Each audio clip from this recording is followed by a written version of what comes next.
everyone. I just wanted to sort of give an update on this week.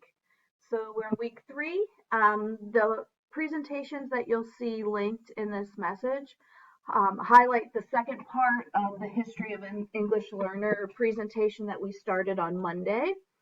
So just you can flip through that. You can find the actual PowerPoint listed here on our Canvas page, as well as a link that you can use to learn more about the DREAM Act if you're interested. And by the way, you can count watching this for part of your cultural hours if you choose to do that.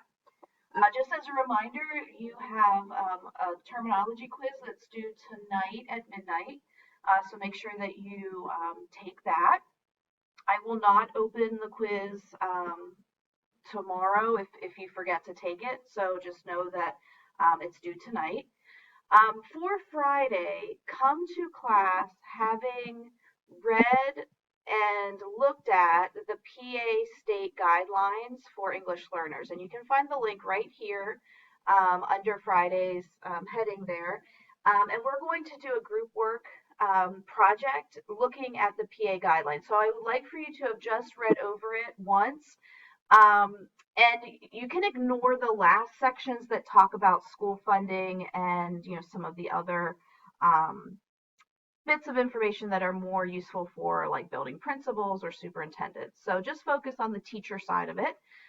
We will have a work session on Friday, so you'll want to bring your laptops ready to go so that you can work in your groups, and we'll decide on the groups on Friday as well. So I'll give more information about that.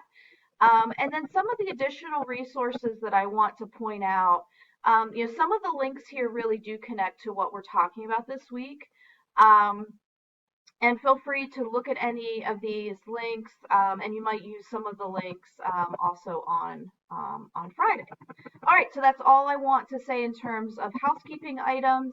And then the next few presentations, we'll look at the PowerPoint, looking at ELL Law. Thanks.